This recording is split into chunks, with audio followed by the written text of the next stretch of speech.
The championship celebration continues. Plus, we've got some interesting things going on with the offseason. Could one all-star outfielder be heading to the Dodgers after the Dodgers have won back-to-back titles? It just keeps getting better, doesn't it? This is the Sick Podcast, The Dodger Zone. Let's get into it. Turn up your volume. Because you're about to listen to The Sick Podcast.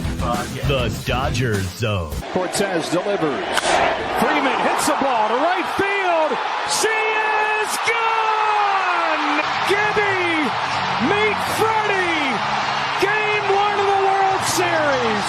The sickest LA Dodgers podcast. Fernando Valenzuela has pitched a no-hitter. If you have a sombrero, throw it to the sky. Start the party, Los Angeles. Your Dodgers have won the World Series. It's gonna be sick. Now, yes, we're efforting the new intro, okay? There's a lot to pull from, of course. We're still wrapping up this season. Yeah. So we haven't fully said goodbye to it in order to have a new intro and welcome a new season. We're still wrapping this one up. That's right. Season 2 of the Sick Podcast, The Dodger Zone, is still in full swing.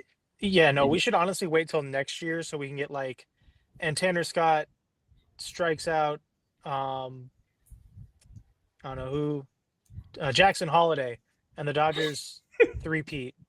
And that should be in the intro because I went too hard for Tanner Scott for him to not be in that intro at some point. So just a note.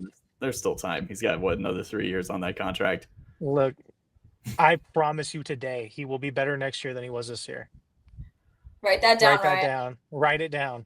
11-11.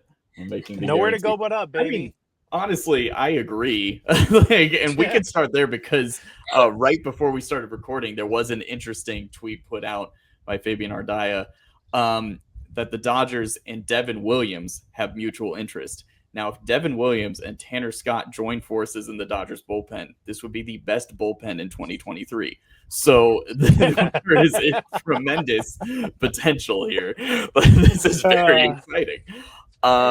Stupid. But in all seriousness, Tanner Scott and Devin Williams came into last season. Throughout the offseason, they were seen as the two best relievers in baseball. The Dodgers were attached to both of them in the offseason. Of course, they figured, hey, let's just pay Tanner Scott instead of giving up prospect capital for 1 year of a closer who might implode, which is what happened. But if you're going to bet... Devin Williams also thought he was going to be in LA. Like he mentioned that when he got introduced in New York, which I'm sure went over really good there. Yeah. But if you're going to bet on any reliever to bounce back and return to form next season, it would be either Tanner Scott or Devin Williams. Probably both. They're both too good to not bounce back. We know Tanner Scott had some sort of procedure done during the postseason that prevented him from being on the team. A very poorly timed procedure that ended up leaving Clayton Kershaw to get thrown out to pasture for one game of the postseason. But if both of these guys have elite back end stuff, and they both took a huge step back last season, which is what happens to relievers. They're a very volatile product. But as I said, if you're going to bet on any guy to bounce back, you figure one of these guys would do it. So why not take a chance and have them both in the pen? Yeah, correct. I mean, the thing to me is that he reported it as mutual interest. So if they're both interested in each other, then let's just get this done with. Right. What does that mean? Right. Which I will say too, shouldn't, unless you've got some, personal issues, shouldn't every single free agent that the Dodgers are interested in have mutual interest? Yeah. Except for Anthony Rendon. He's the only one. Yeah. Well, he's got his compadre, the new manager now in in Anaheim, which I find really funny. If you're going to cater to anyone in Anaheim that's been there in the last decade, make sure that it's Anthony Rendon. Yep, 100%. Bend over backwards to make Anthony Rendon happy. Shohei Yeah. Ohtani, we tried. Is it bad that of the many thoughts I had after they won the World Series, if they had signed Anthony Rendon, like how different is everything if the Dodgers had signed Anthony Rendon when that was a thing? Like they probably don't have Shohei. Muncy's not here. Freddie's not here. Muncy's here and he's playing first. Freddie's not because they have a first baseman in Muncy. God, what a time to be alive. Speaking of free agents, which it is weird, by the way, just personally, the Dodgers have been, back-to-back world champions for less than 2 weeks now, right? I found it kind of odd that Dodger fans and media members alike were really quick to start talking about the offseason, like in general. And I think it just comes from like we're conditioned to think that way as baseball fans, especially as Dodger fans. We've always like once the season ends, like I really enjoy the baseball offseason because there is so much movement and so much action. But at the same time, every single move that happens and every single thought that's out there, I kind of react to it with a sense of like, whatever. I don't care. Dodgers just won again. Like, why do I care? I can't even like think about the next season. I don't want to. This is too much fun. Even if the stuff is good for next season, I can't think about it. It's right. It seems so far away, and it's like really like you think the problems that we just experienced in this past season are going to be the same problems that we experience upcoming season. It's so early. That's why when the story thing about Devin Williams, I was like, okay. It's November. Talk to me in February. Yeah. Okay. I can't. I'm still celebrating the World Series. I'm still there. Yeah. I'm doing both, honestly. This is like the first time ever where I want baseball to be back. Like even last year, it was just a big sigh of relief to like not have to hear about 2020 anymore and all that stuff. Like to do it again this year, and then you heard it at the celebration too. Like every single guy was like, "Let's get back and do it again next year. Let's do it again next year." Like they want to get back out there. I would like to see them back out there. Yeah. And also, I think it's just psychologically, I think it's fun to like fucking roster bait and like imagine what could be. Because like, oh man, we can sit here today and be like, what if they signed Kyle Tucker? And like, it's fun to do that, but it's probably not going to happen. So then the joy of that is going to be gone. So might as well do it while you can. Yeah. Both are fun. I've gotten a lot of joy out of reading Blue Jays fans on Twitter. They're way funnier than Yankees fans were last year. Yankees fans were like really resigned to getting their asses kicked. Blue Jays fans are funnier because they had joy snatched out of their fucking hands by Miguel Rojas of all people. Yeah. So that was pretty cool. Like the amount of people that have like lost their minds, like Ariel Helwani. Like, that's so sick, dude. That's so weird. Like, yeah. You know what you can do if you're mad about what someone says at a championship parade? Just close your eyes. Like, you don't have to look at it, dude. Like, you can do anything else. Yeah. Close your eyes, plug your ears, go la la la la la. I can't hear you, and everything will be fine. I promise. It's been way more fun this year to like revel in their misery. So I'll take it. But I also, I want baseball to be back. Because I want it, I think it's because this team sucked in a degree. Like, not sucked, but, it was not a joy to watch them win the World Series. Like, it was cool to watch them win the World Series, but the path to get there was stressful. Because it was, every single at-bat was so painful to watch. And, even when Will hit the go-ahead home run, I think the text messages we sent to each other was like, holy shit, Will hit a home run. We're up. Oh my God, Vlad's due up next. Like there was no moment to breathe. No. So I do think that this team can be way more fun to watch next year. So maybe that's it. I don't know. But I know people are going to hear this and be like, these fucking Dodger fans are so spoiled. But I promise you guys, there was not a lot of fun in watching this team this year, to be honest. Overall, I don't think any of us, like, if you went back in time to the Orioles series, because they got swept in Baltimore, right? Yeah. Or like, yeah, like Yeah. if we went back in time to that series, when you saw Andy Pages not really try that hard on a ball he wouldn't have caught anyway, to break up a no hitter for Yoshi. If you went back and said like, hey, this team's going to win the World Series, and probably the greatest World Series that any of us are going to see ever. Like they're going to be playing clips of that World Series like when we're all 60 years old, hanging out. Like they're going to be playing like Miguel Rojas's home run till we die. Yeah. Like that is replaced. I'm sorry, like that's replaced Kirk Gibson and Freddie from last year. Like that is him and Will's homers are the greatest homers in Dodgers history.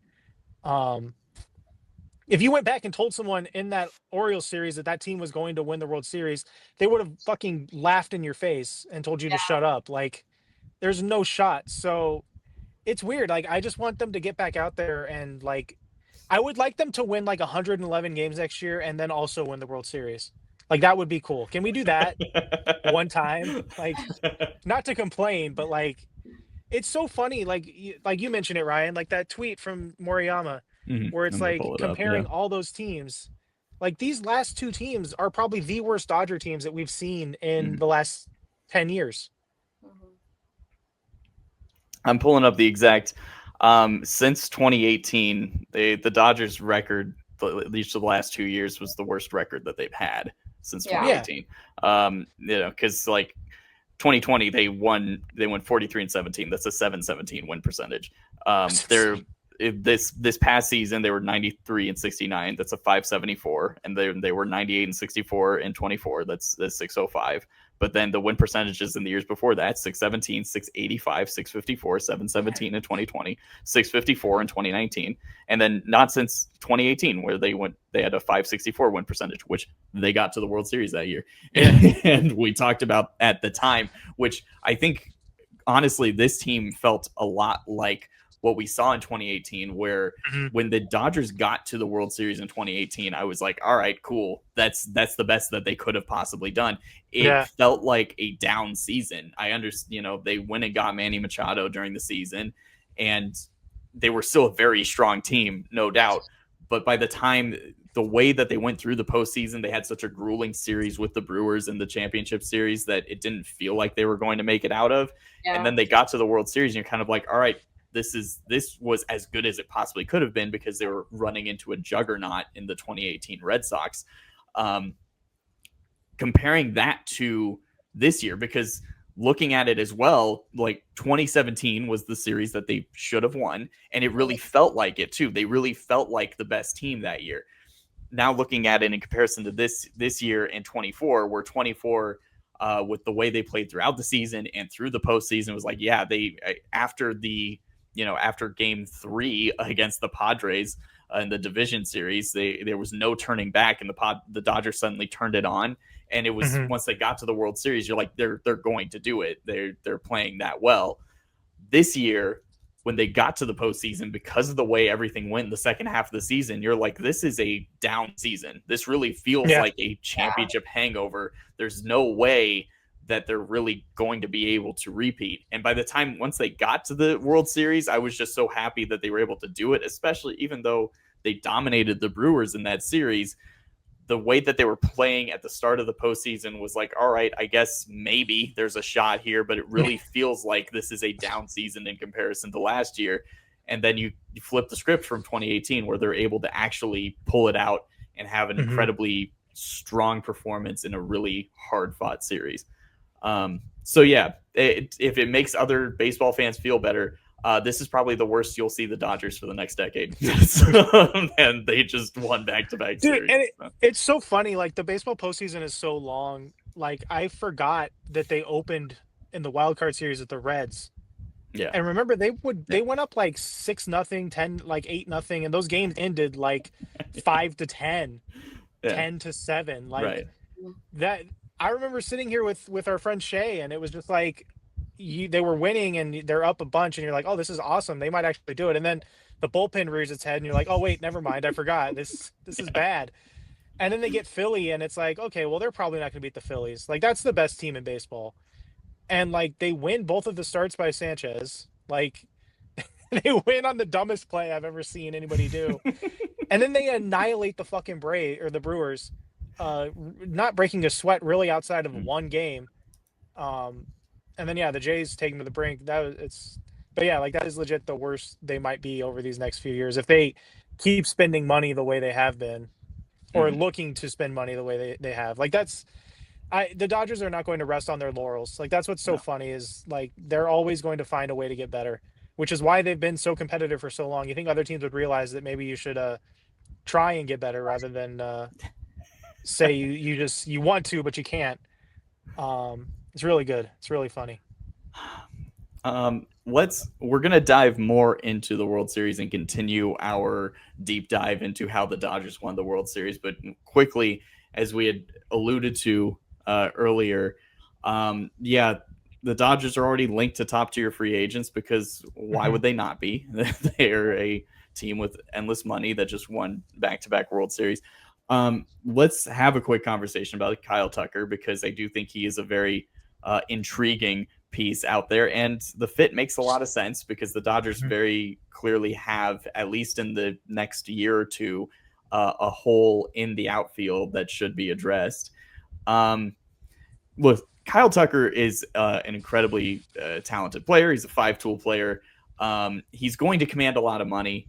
He's going to command a huge contract, as he should. I think if the Dodgers can convince him to take a 3 or 4 year super high annual value type of deal, then 100% go for it. I don't think he's going to do that because this is his chance to really cash in. He already has a title. I believe he won with the Astros, and not in 17. It's when they won the other time. So he really can just kind of rest for the next decade and get however much money he can get. So I say go for it if you're Kyle Tucker. I don't think the Dodgers are going to give him that sort of deal. I do think they're going to look for something. For 160 is totally fine by me, and his bat would fit rather well into the lineup. But I don't think it will happen because I think another team is going to give him that sort of 9-10 year deal. I mean, I think anyone would want him. It's kind of like you just said. Of course, he would fit really nicely into the Dodgers roster, but I would not give him I would not give him a long-term deal if I'm the Dodgers. There's already so many players that are tied in for like years and years and years. I don't know if I would, give Kyle Tucker a long-term deal, and it's probably what he's looking for. How old is he? 28? Mm-hmm. He's like 28. He's 28, so yeah, he'd probably want. And somebody, I think you're right, Ryan. Somebody's going to offer it to him. Mm-hmm. The only thing I could see is he had a down year, like with injury and stuff like that. Right. So it would kind of make sense to a degree for him to sign like a 2+1 type deal, or like even a 1+1, just like 1 year with a player option for another. Mm-hmm. And then if he plays well, then he's going to opt out and he's going to sign that mega contract somewhere else. I just think he's from Florida, I believe. The Rays have a new ownership group, and the Rays are willing to spend, I think, is what to complete Beau's thought there. Yeah. The Rays are also a team or, an ownership group that will spend. Yeah. So. Yeah. I think a little bit of housekeeping here. There's Beau. so calm, dude. Yeah. So to complete Beau's thought, no, that would make sense if the Rays tried to actually put some money forward. Hopefully play or the in Marlins, a major league ballpark. It would be nice if the Marlins pretended to also be a major league team as well. And with how much they get from revenue sharing and how much the Dodgers pay into it, in essence, the Dodgers would be paying the Marlins to have Kyle Tucker. So they should really take the Dodgers up on that. It would be nice. Be nice for you guys to try. So yeah, that's something to keep an eye on. Obviously, I think he's the biggest name throughout the offseason. Munetaka Murakami is a very interesting name. I think the fit with the Dodgers doesn't make a ton of sense. You still have Muncy and Freeman at the corners. Obviously, he's not going to DH. But it'd be fun. And you probably you do have to look past Max Muncy at some point. Of course, the Dodgers exercised their $10 million option on Max Muncy for next season, which is super cheap. Yeah. So that's great. So you retain Muncy for another season, but I think after this upcoming season, you really do need to explore a long-term solution at third base. I don't think there's a ton of great internal options there at this point. So, but I still don't think the fit with Murakami perfectly lines up at this time. No, so he's gonna get signed to play immediately somewhere. Mhm. Yeah. Like Yeah. he should sign with the Dodgers and take a year off, because if he really does hit below 100 on velocity, then like, what are we doing here? Like, bad news. Everybody over here throws 95 and up, dude. Yeah. You are not going to get to face Clayton Kershaw in any at bats. So, So good luck. But he might be able to face Tony Gonsolin. Tony Gonsolin True. has been DFA'd. So, hey, Tony was an all-star that one year. Was that Jesus. 20? Was that 22? The 22 or 23, the year where Kershaw ended up getting the start because it was at Dodger Stadium and it was well deserved. But Gonsolin was in the conversation to start the All-Star game that year. He had such a strong first half. And also, hey, he's a 3-time champion, which that is something that I was thinking about today too. Isn't that wild that we can like now think of these guys from this era of Dodger baseball and think of these names and be like, oh, hey, Dustin May, even though he didn't finish this season with the Dodgers, he has 3 World Series rings with the Dodgers. Christ Taylor, dude. Chris Taylor gets one for this year. Austin Barnes gets one for this year. That's these are 3-time champions. That is awesome. Justin Dean is a 1-time champion, and he will now be on the Giants. So can't win them all, dude. He got his ring. His ring. And hey, at least he gets to go 500 next year. Yeah, we'll see. Maybe he can help them get to 82 and 80. Justin Dean, we can really quickly mention Justin Dean's contribution to the World Series because it is important. And that is, of course, the fly ball in Game 6 that was hit in the worst spot possible for the Blue Jays. It got wedged between the warning track and the wall. And Justin Dean correctly raised his hands and turned.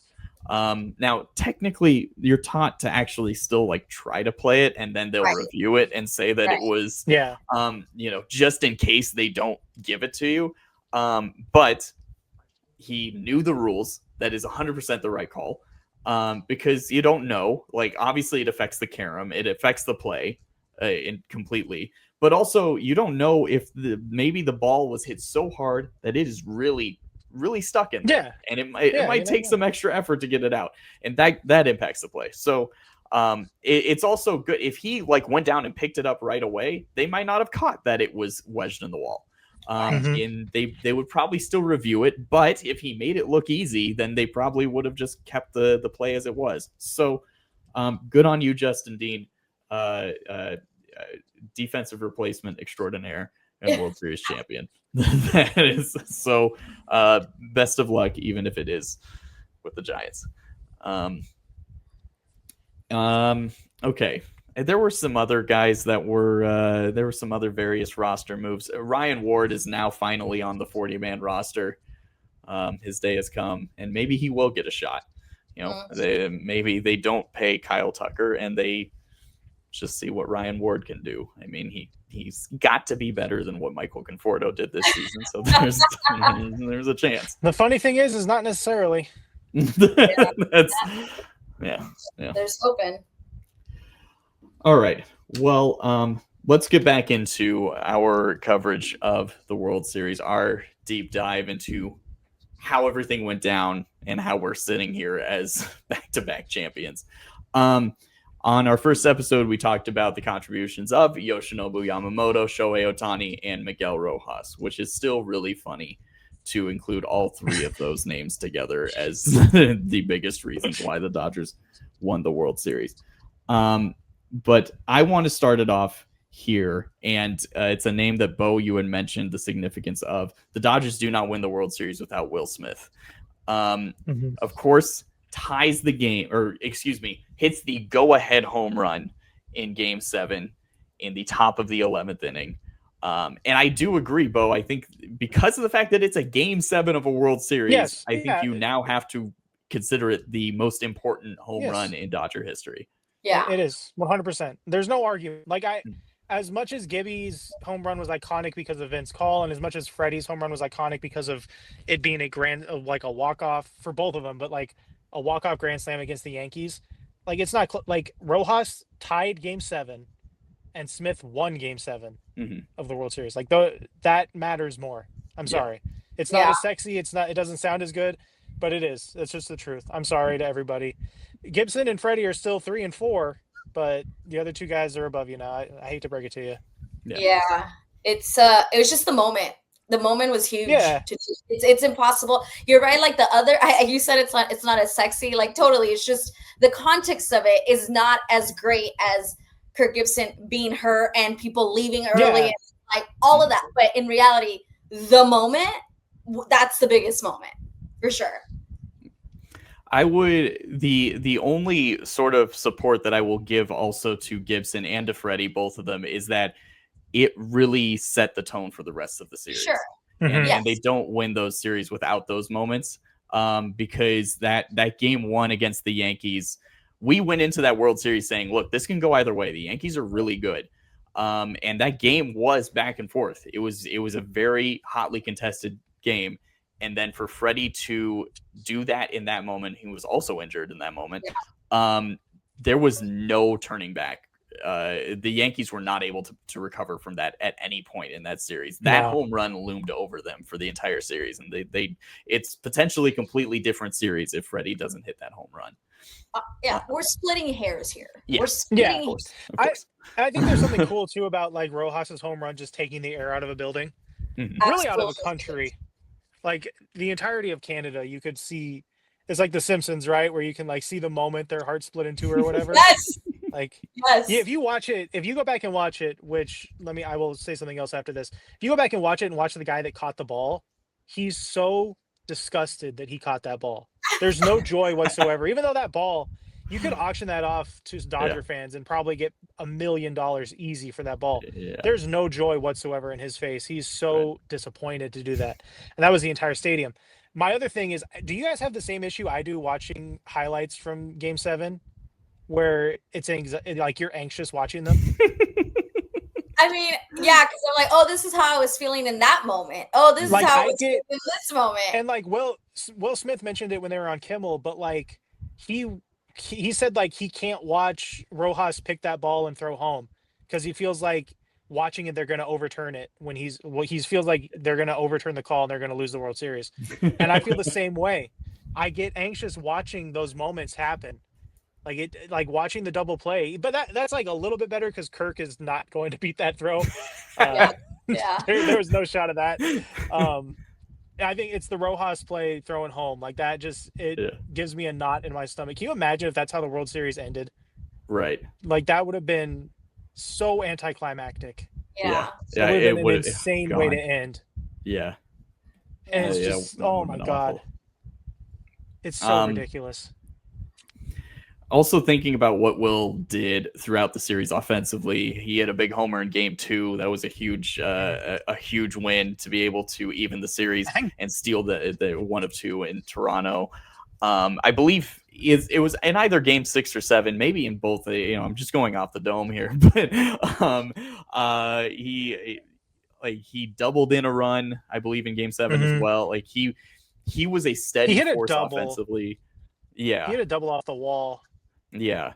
I don't know if he drove in a run but at least like it was he got on and it was a big run that we needed. Also he caught every inning of that World Series. which is insane.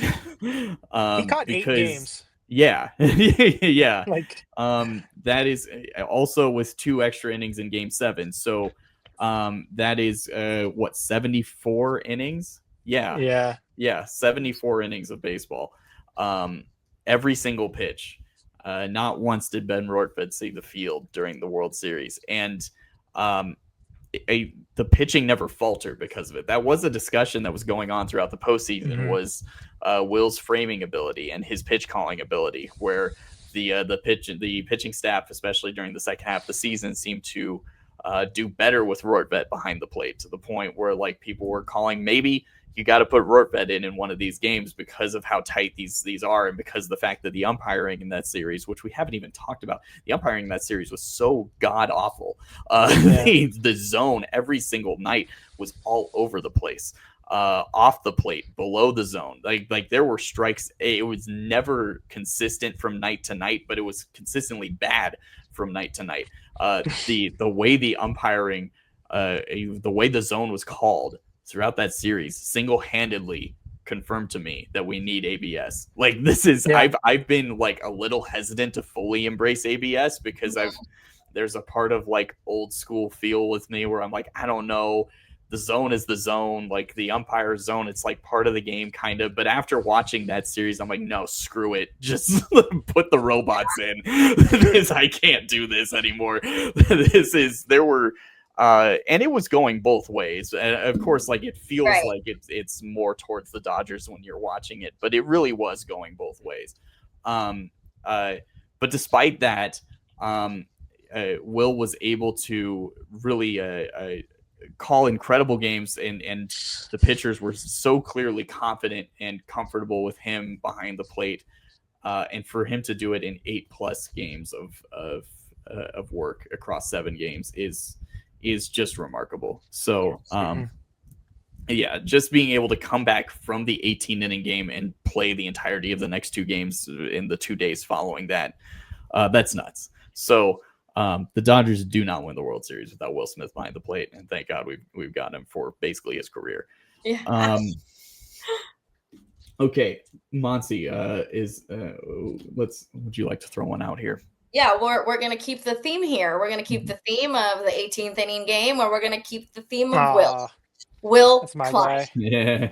Without Will Klein pitching those 4 scoreless innings, I was at that game where the environment, you could hear the grunts as the fans, we were just waiting for someone to make a move, right?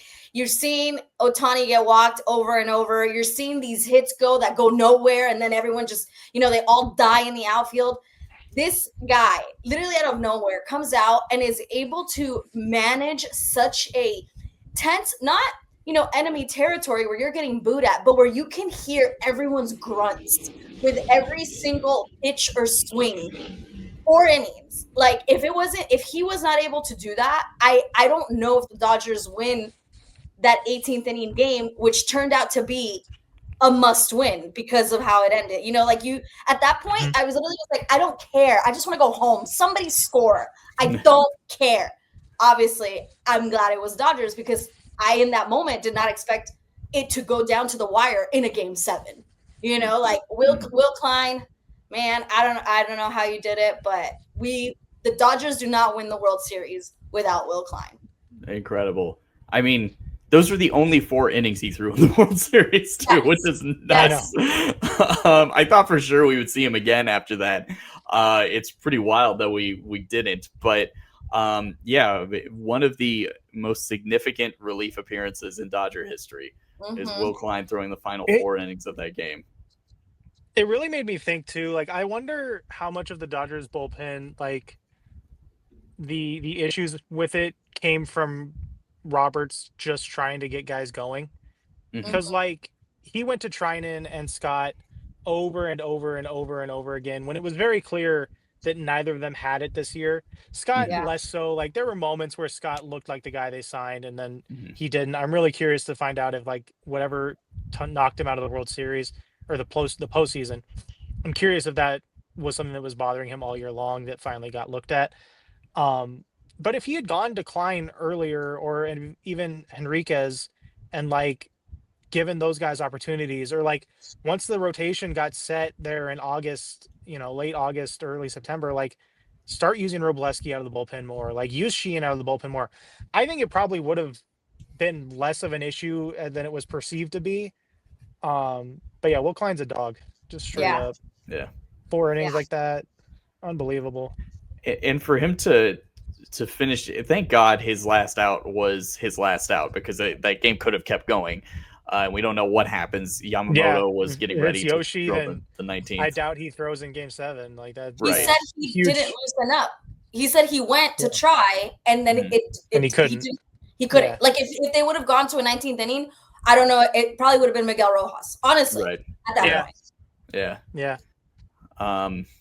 Yeah. So think his last pitch, it was a full count, and he threw a breaking ball in the zone that was absolutely nasty. And for him to do that 50-something pitches in, which he doesn't ever do, with the magnitude of that moment, for him to have the amount of confidence in his stuff, and for it to really come through the way it did, it's really incredibly impressive. And hopefully we get to see more of him this upcoming season. I really do think that he is somebody who can blossom into an actually very productive piece of the bullpen.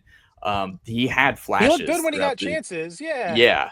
And I don't know why he didn't get as many chances as other guys, because I think it goes back to what you're saying, Beau, and it really came down to Dave really trying to get some of the veterans going more so. But when Klein would come in, like the velocity was there, the command was there. So hopefully this earns him an extended look. I think of like what happened with Evan Phillips a few years ago when he really came on in the postseason. 22, I think, when against the Braves, where he got some work in opportunities that weren't super high leverage, but he was able to really take advantage of those moments, and then made the team out of spring training the following season and turned into a really strong back end of the bullpen piece. So I could see Will Klein following that path. That would be great. Okay, Beau. Let's. All right, who have you guys listed so far? Well, Yoshi, Ohtani, Miguel Rojas, Will Smith, Will Klein. Well, I got two. Enrique Hernandez, just because of who he is, and also the heads-up play in Game 6 to pull that double play. I don't think any other outfielder on the roster would have been able to do that. Andy Paez, like I know he sucked at the plate, but the ground he covered, to catch that ball, that I think Kinke would have caught it, but Paez made it much easier looking than I think Kinke was going to. So like that's the thing with the World Series, and that's like what's so tough. Like that's what's so insane about someone's take on Shohei Ohtani getting carried in the World Series. It is not 1927 anymore. Like the regular season doesn't end, and then the next day you're not playing in the World Series. Like you have the wild card round, you have the divisional series, you have the championship series, you have the World Series. You have to win 2 games, 3 games, 4 games. What is that? 9? My math is dog shit. Whatever. You have to win 9 games to get to the World Series. If you do something to win those games, you contributed to winning the World Series. Right. Because if you did not win those games, then you would not have won the World Series. So Shohei Ohtani winning a game by himself in the championship series means that he contributed, on top of the fact that he just contributed in the World Series. I'm sorry, I sent you guys the stat lines. He had the same stat lines as Vlad Jr. in the World Series. Yeah. He got walked 9 times, or he reached base 9 times in the game. 9 times. Like it's small sample size in the postseason matters. If you do one thing to win a game in the postseason, then you are a positive player. Like Paez making that catch, he was a positive player. Tommy Edman doesn't get to that ball. Yeah. And I do think Kike would catch it, but like it would have been a lot closer. So Paez doing what he did to make that catch, like shout out to him. Obviously Enrique is a huge spark plug for the team. But what about us, you guys? Like they don't win the World Series without us, because the evidence is clear. We're now 2 for 2 doing this show. Yes. with the Dodgers winning the World Series. So they got to start paying us or something. Yeah. Can we get a ring? Can we? It can be cubic zirconia. I don't care, but like, just send us a ring. That's all I'm asking. Like somewhere between the real rings and the ones they do for the stadium giveaways, like just like somewhere between that. Like that's all fine. I ask. Yeah, we're 2 for 2. That's all you can ask for. Our winning percentage is insane. Yeah. Let's dive into these two a little bit more, because I do think it is good to pair Pages and Kike together, because what we've got, that moment specifically stands out for both of them. Yeah. And of course, like we've seen after the fact, like Kike thought that he didn't catch the ball and he thought that they lost the World Series, and that's why he wasn't going to catch it. I disagree with Flo. I don't think he was going to catch that ball. He was on the route. Like there was a chance. Like there was a chance because he's so good. There was a chance, but that angle was not as lollipop or rainbow of a drop. It was like a laser over his shoulder. Bad. Like I just was like, where is he looking? I know. Here's my take. Andy Pages saved Kike's life, because if Pages is not there, Kike is running full speed into that wall. And Pages decking him prevented him from going fully into that wall. Now, he was slowing up as he got to it, but that actually could have ended worse for him if he went straight into that wall, because he was ready to sacrifice life and limb, which it's Game 7 of the World Series. This is what fine. You better do it, playoff legend Kike Hernandez does. But yeah, Andy Pages has literally one important contribution in really the entire postseason, and that was that catch. Well, I mean, he also was at the plate when Orion Kerkering messed up. So you know what? But also, Pages did not run out of the box. So if Kerkering did not have the worst aneurysm of all time, like we would hate Andy Pages. Yes, because but we don't because he made that catch. Right, and that's the significance of these small moments in the World Series. I mean, that wasn't a small moment, but it was just one specific instance that erased the fact that the man literally hit 080 for the postseason. He was the guy who was second on the team in home runs this season, was such a non-factor at the plate throughout the entire postseason. But despite that, Dave having the wherewithal to still trust Andy defensively, despite the fact that his confidence probably had to be pretty shot because of the way he was playing at the plate, because of the fact that he got benched, but still putting him in that moment. Because you're right, Beau, Tommy Edman doesn't get to that ball, especially with one ankle. For him to go to Pages in that moment, understanding what they needed defensively and how important that was, and for Andy to deliver in that moment, just incredible.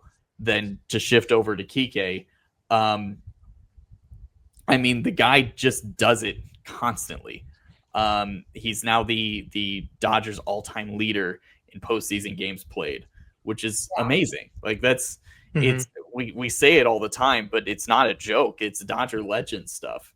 What he's done in terms of being a completely different player in the postseason, regardless of where he is in his career.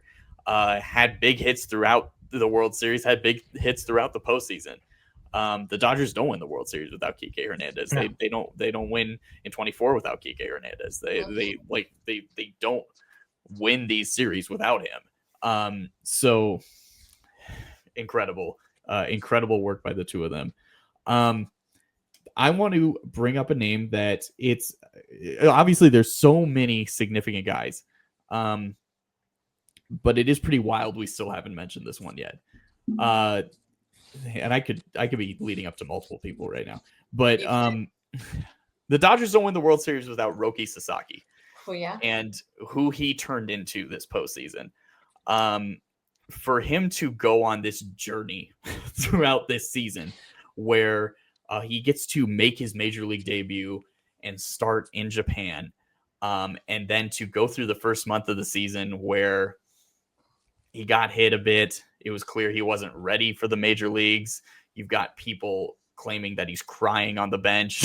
You've got people mocking him. And now Phillies that fans doing that. Yeah. And then for him to then be injured and go through this entire lengthy process where he's not pitching at all, and for him to work his way back to the majors and to go through all of that and be thrown on this team during the last week of the season saying, hey, the bullpen is so bad. Honestly, like if you show something, you're going to be on the postseason roster.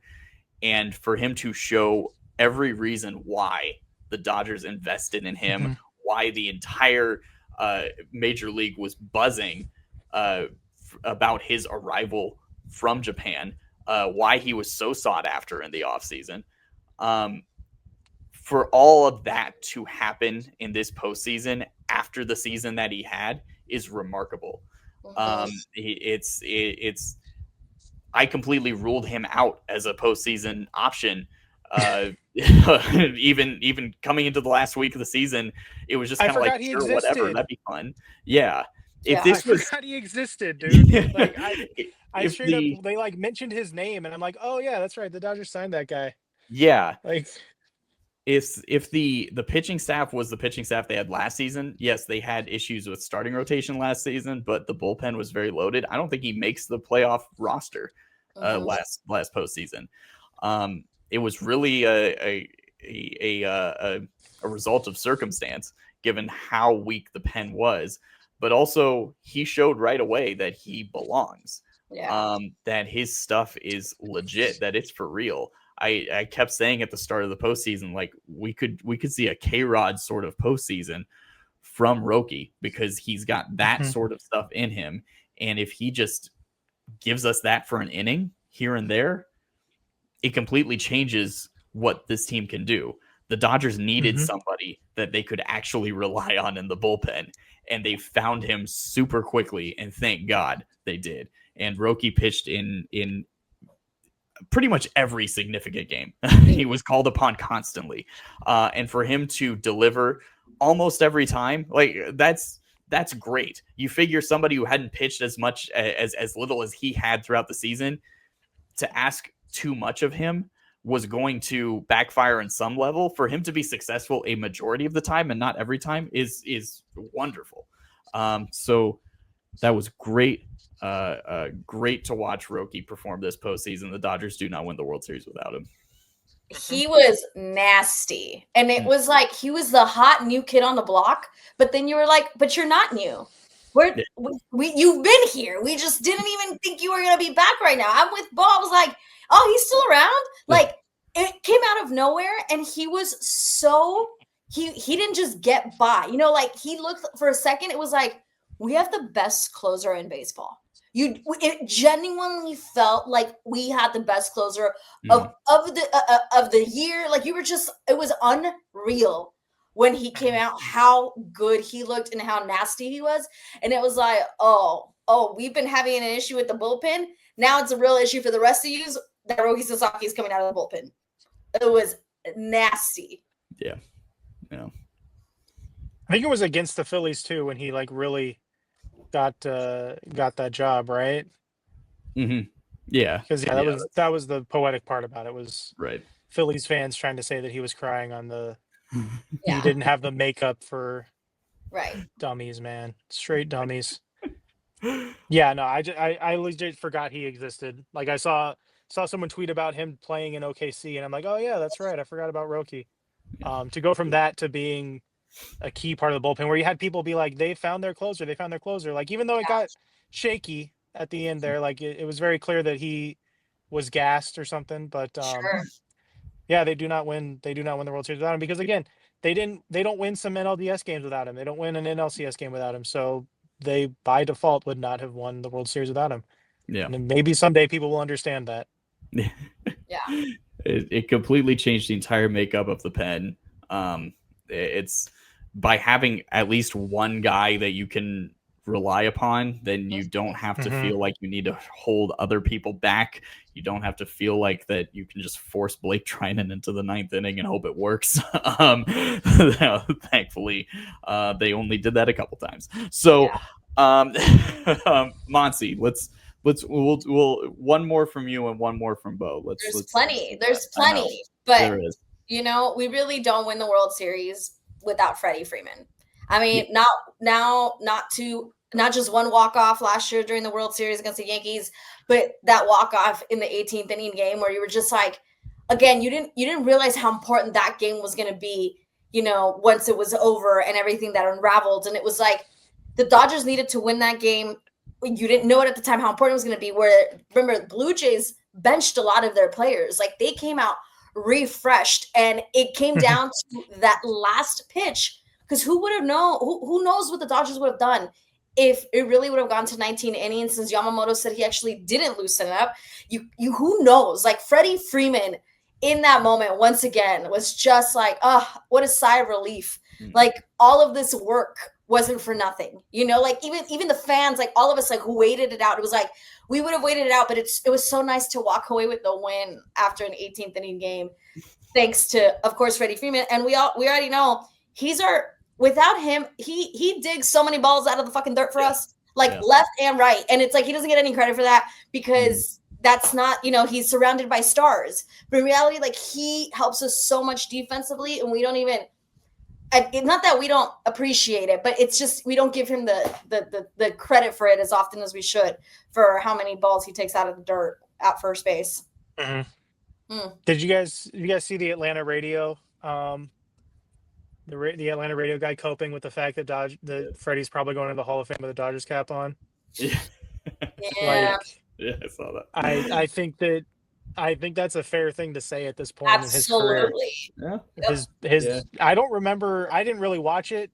I don't remember a ton of what he did in the World Series with Atlanta, but he's got two moments that are going to be etched into baseball lore with the Dodgers. Not just Dodgers lore, but, like, I'm sorry, the Dodgers are also a bigger franchise than the Braves. So doing it in LA with the Dodgers, it means a ton. Like, I think it might it depends on how he finishes his career, I'm sure, but his biggest moments in his professional career are with the Dodgers. Yeah. There's no doubt about that. He's got 2 rings with the Dodgers and a World Series MVP. Like, that's huge. He has an MVP with the Braves. But you know, that's 2 rings now with the Dodgers. And I mean, of course, a ring with the Braves as well. But I think he really has, especially, like, you know, he's a Southern California kid. Like, this is his home. And like, the way it ended in Atlanta too, like, there's something weird there. I don't know. Correct. Right. Totally. Yeah. He has the ability to tie himself to the Dodgers franchise for the rest of his life, like the rest of his family's life. Like, that's huge. Like he's a very, you know, charming guy. He could easily go into media for the Dodgers and stuff like that. Like, he can. It's, you know, there's a very clear path. Right. He's good here. Yeah. Okay. Beau. There's so many. Can I do just 3 rapid fire ones? Yes. You know what? Yes, because I think 3 quick ones. Clayton Kershaw, very clear they were playing for him since he announced his retirement, and also got a key out in that 18-inning game. He sure did. Where everybody saw he was coming in, and, like, their assholes tightened. Everybody was so mad. Him. This one will shock you because I thought he was absolute dog shit on one side of the ball. Mookie Betts, because he played masterful shortstop. He did. There was never a time where the ball got hit towards him where you didn't think he was going to make that play, which is insane for someone that started playing that position basically this year. Yeah. And then obviously I think one of the biggest reasons is Dave Roberts. There's nothing else to say about Dave. He is the greatest manager, I think, to ever do it. Like, debate a wall. I don't care. His winning percentage when he retires is going to be in the 800s. He's won 3 rings. He pushed every single correct button the last 2 years in a row. Shout out to Dave Roberts. He's the GOAT. And also the fact that he dropped the like let's really ruin baseball line and then actually did it. Yeah. Like, Yeah. that's legend. That's good shit. So Yeah. those Yeah. three there. Those are also three guys, Freddie, Mookie, Dave, Kershaw, that their numbers are all going to be retired Yeah. when they're all said and done. Yeah. So yeah, you wouldn't win the World Series without those guys. If Dave is a first ballot Hall of Famer as a manager, I think Absolutely. Yeah, no there are question. plenty of people that have criticized and will continue to criticize him regardless of what he ever does. The numbers speak for themselves. If you want to say, well, you should have had more rings, that's baseball. Okay, 3 is a lot. 3 Yeah. is a lot of rings. Go look at the Manager of the Year finalists this year in the National League. Yes. Yeah. Yeah. Terry Francona, the fucking guy with the Phillies, Rob Thompson, and Pat Murphy. He beat the shit out of all 3 of those guys. Yeah. To win a World Series back to back. It's really funny. Like, stupid. Yeah. Yeah. Exactly. Kershaw deserves his own discussion, and I want to get to that, and not to brush over Freddie or Mookie. To quickly talk about Mookie, yes, he did have a rough series at the plate, but they don't win Game 6 without him. Game 6, he came through a huge 2-out hit to drive in 2, and they don't win that game if he doesn't do that. And as you said, Beau, his defense at short is incredible. He should have won Gold Glove. I don't know why. I understand Mason Wynn is an excellent defender, but this is the one situation where you take narrative into account, I think. Right. Like this for what Mookie did to completely change his position and not only play the position well, but play it at an elite level. And the defensive metrics back it up. Like Mookie should have gotten a Gold Glove for sure, and it's actually stupid that he didn't. Mason Wynn will have plenty.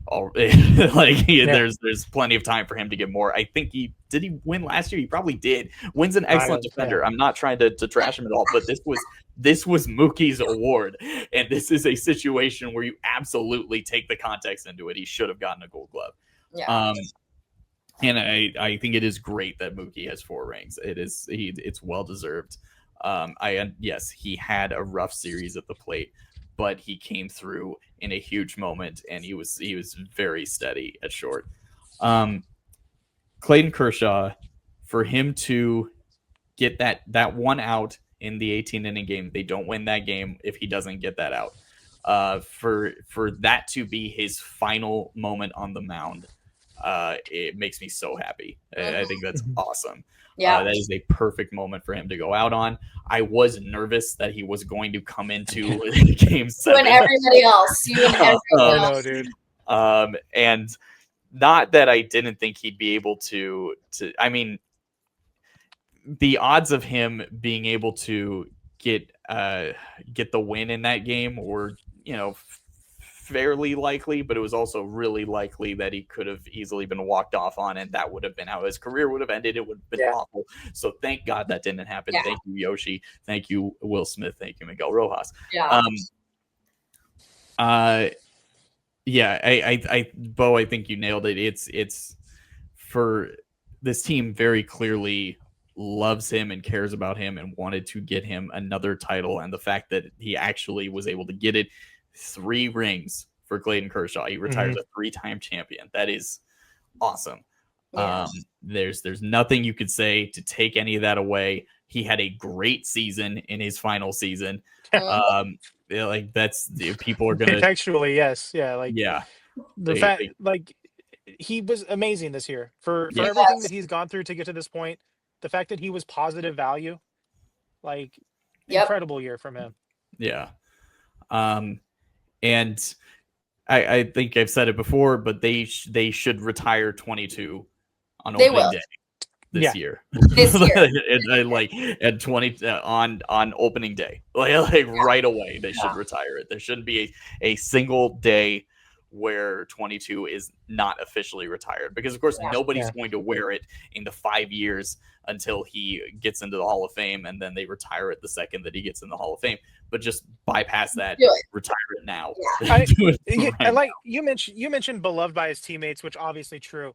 Beloved by the city. Like the reaction he got at both parades, all those people that burned his jerseys or threw his jerseys away. They should be hunted for sport. You are not real fans.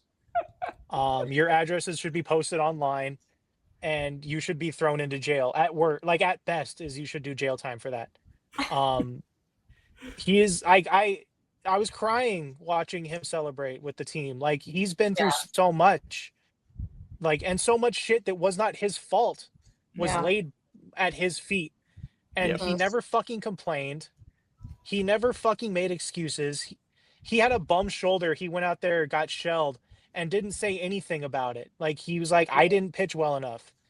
He went through fucking hell and back for this team in this city, and for real, had no reason to do so. He's from fucking Texas. He could have left and gone home whenever he fucking wanted to, but he didn't. He stayed here. He became our pit. Like he's ours. Yeah. 22 should be retired tomorrow.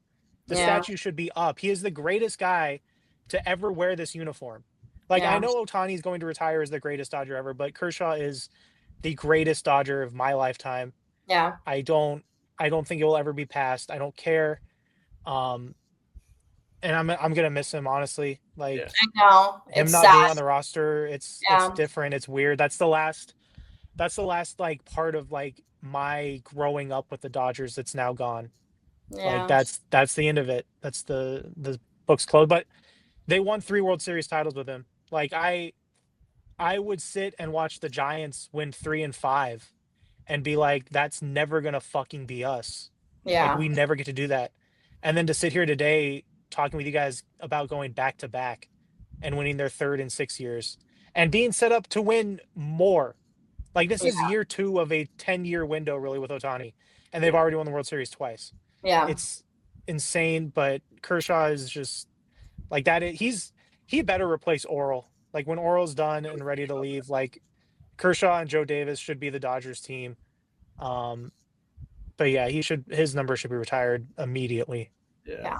And there's going to be more time to talk about Kershaw, but the things that he means to all of us in LA, I don't think anybody could ever express to him. And it's so nice that he feels the same way. Yeah.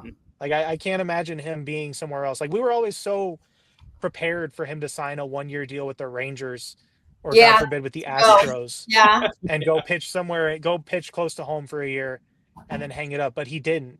And he was worth 1.5 wins this year in a season where we just wanted to see him get to 3,000 and that was it. Like that was our expectation. Right. And even then he still fucking blew away our expectations because he's the greatest to ever do it. Like I don't want to hear about Verlander. I don't want to hear about fucking Max Scherzer, who was still good for the Jays in the World Series, which is expected. But like, yeah, I just think about Scherzer being like, "Oh, my arm hurts. I can't go today, doc." But Clayton would never do that. Yeah. Clayton would go out there, do what's asked of him, and if he got fucking shelled, he wouldn't blame anybody else. And that's the best part about him. I was having that thought of like, yeah, I don't want him to leave in any capacity. I think he does so well whenever in any interview, when they have him for in-game interviews. The only time I'm okay with the in-game interviews is when they're talking to Clayton Kershaw, not when they're talking to the managers in the middle of a Game 7 while all stuff is happening. So annoying. It was terrible. But he does so well. He has a great sense of humor and just a great he's got a great personality. I would love for him to be a part of the Dodgers media in some capacity. I would imagine he probably just wants to go home for a bit. Yeah. He probably doesn't want to be around for a while. He wants to rest, which I don't blame him. But at some point, maybe take a year or 2 off, Clayton, and then come on back. Yeah. And we can. I think he would be a great. I'm not trying to. Oral does a great job. I'm not trying to kick out Oral. It's just he's getting also, up there, man. You can, if he wants to step aside, Clayton would make a lot of sense. So yes, the Dodgers do not win the 2025 World Series without Clayton Kershaw. 100%. His out in what inning was that? It was like the 13th, 12th. Yeah, the 12th. I think. I think the 12th. In a tense situation, a full count, for him to deliver, make the pitch that he needed to get out of the inning. They don't win that game without what he did there. Right. They don't win the series without him. I think there's just a couple names to just kind of close this out with, because I think we can there's people that need to be mentioned in some capacity, but we've hit an hour. We don't need to do a deep dive in these guys, but we also don't need to just push it off for another episode. I want to put Tyler Glasnow and Blake Snell together.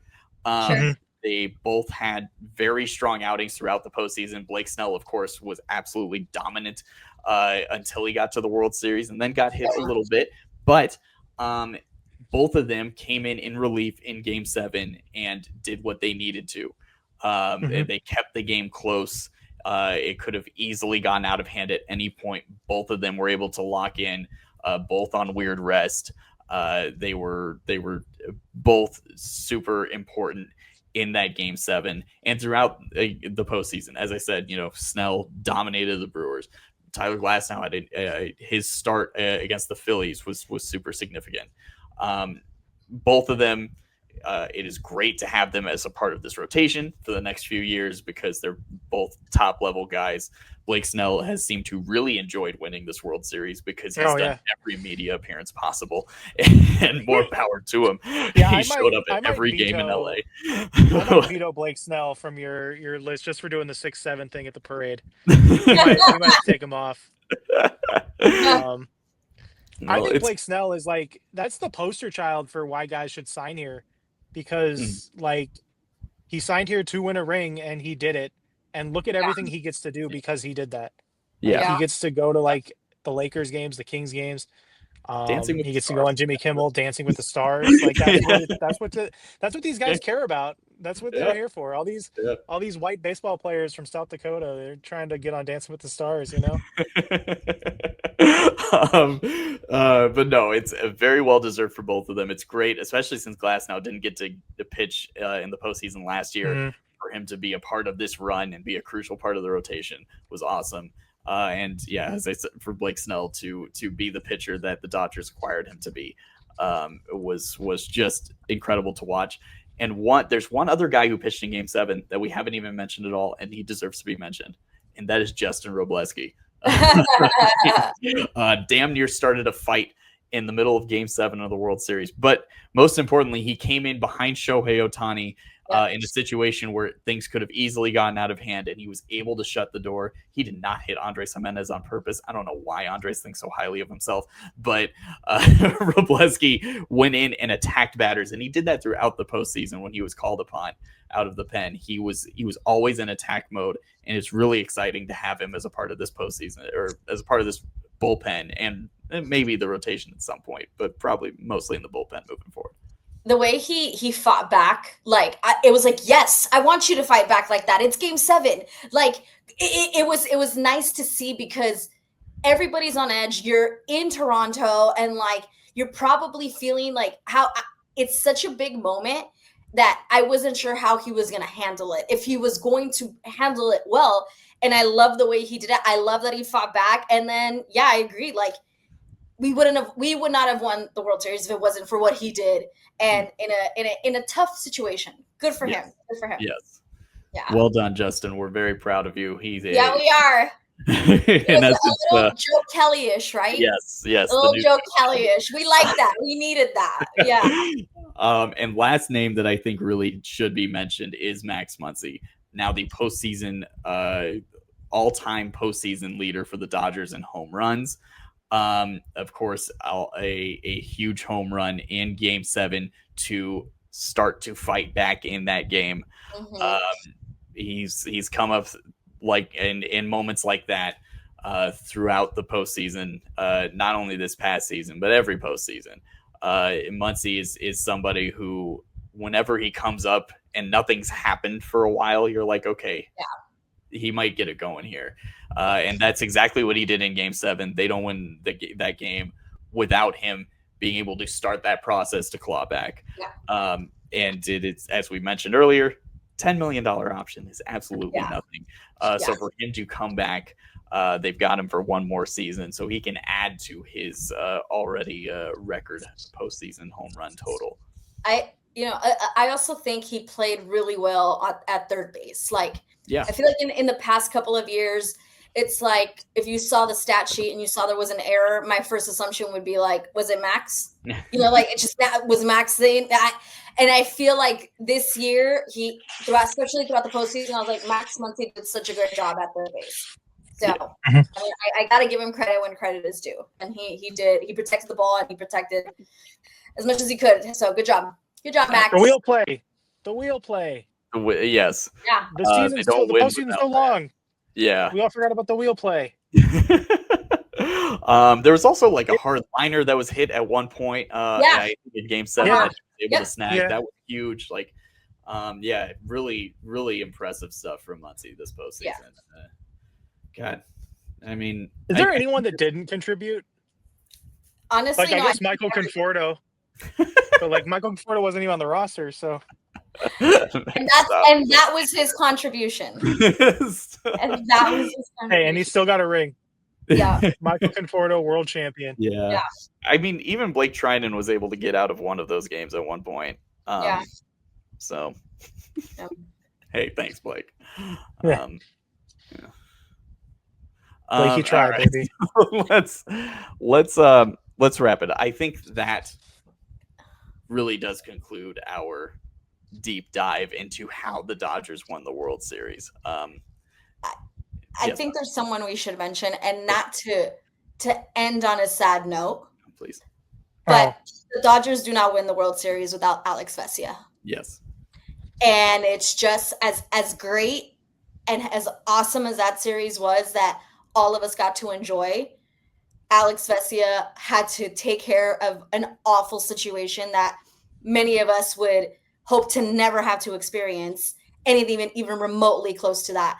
But I'm sure the players played for him, for his wife, for their daughter. I'm sure they did it all for him, but like he was a big part of getting to that. You know what I mean? And like it super sucks, and like it's talking about it, it's an awful situation. But the Dodgers would not have won without Alex Vesia. Absolutely. Maybe the steadiest piece of the pen throughout the season. Absolutely. And in the postseason leading up to the World Series, he was called upon so often and was able to get out of many major situations. Credit to the Blue Jays. Their bullpen, their pitching staff also writing 51 on their hats was incredibly kind of them. And for them to recognize, this, even though it's the World Series, it's just baseball, and there are things that are just way more important. So obviously our love and our prayers are out to Alex and Kayla and the entire Vesia family. And we all look forward to him taking the mound for the Dodgers next season. That'll be great to see. It'll be awesome to see him get his ring. It's incredibly well deserved. Yeah. And I think that is a very strong note to end this on. Yes, the Dodgers do not win the World Series without Alex Vesia. For him to help carry that pen to get to where they needed to be. Right. And everybody so clearly loves him and loves his family. So just an awful, awful situation. And obviously, a World Series ring pales in comparison, but I hope it is at least some sort of comforting consolation for them in terms of something that's very well deserved that he has fought incredibly hard for his life to get to this point.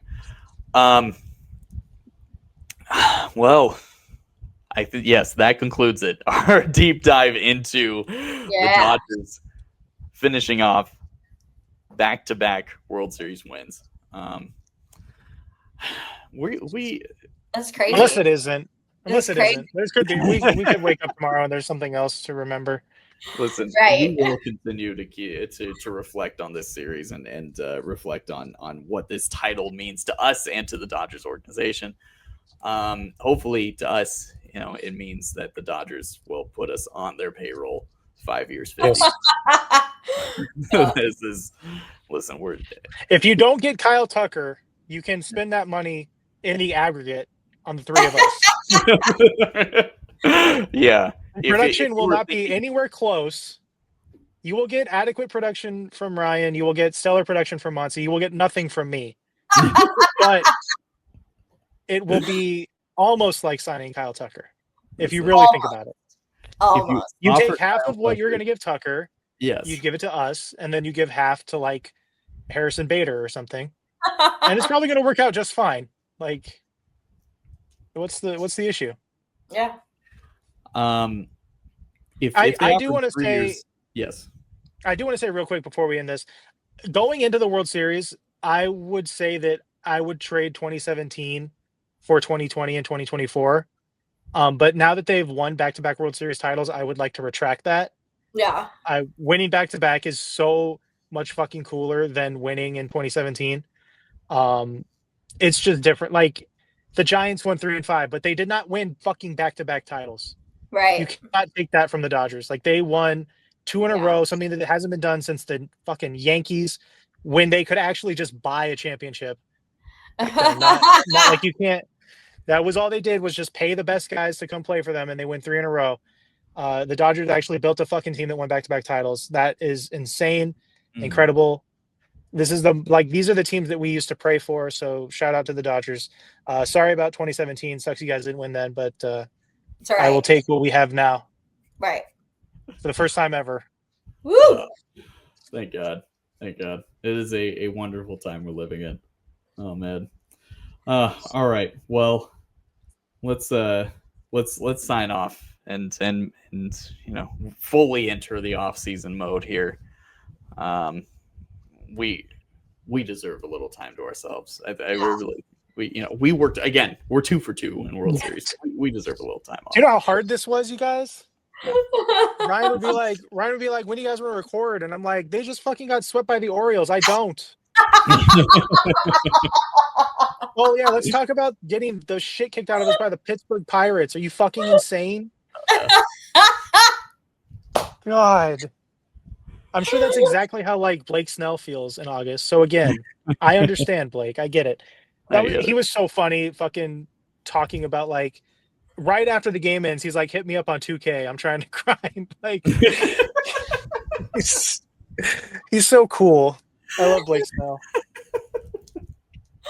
All right. Well, Blake, if you're watching, you're more than welcome to join us at any point throughout the offseason. Yes, yeah. No, I'm not too good at 2K anymore, but we'll watch. That's fine. All right. Well, that's it. Dodgers are World Series champions again. Let's go. Run it back. Keep celebrating. It's worth it. My name is Ryan Bershinger. She is Monse Bolaños. He is Beau Benson. If you've stuck it out with us this entire time, if you've been with us at any point throughout the season, we thank you so much. If you've been with us throughout the entire season as a whole, we don't deserve that. You are too kind. We really don't. Thank you. Any support is incredible. We really do appreciate it. We're just having fun here. You can follow the podcast on Apple, Spotify, and of course, watch it on YouTube, wherever you get your podcasts. So until next time, we're going for the 3-peat. Woo! Domo arigato, everyone. Thank you very much. Ciao. And that's a wrap. Hope you don't miss us too much until next time. Follow the Sick Podcast, The Dodgers Zone, on YouTube, Google Play, and Apple Podcasts.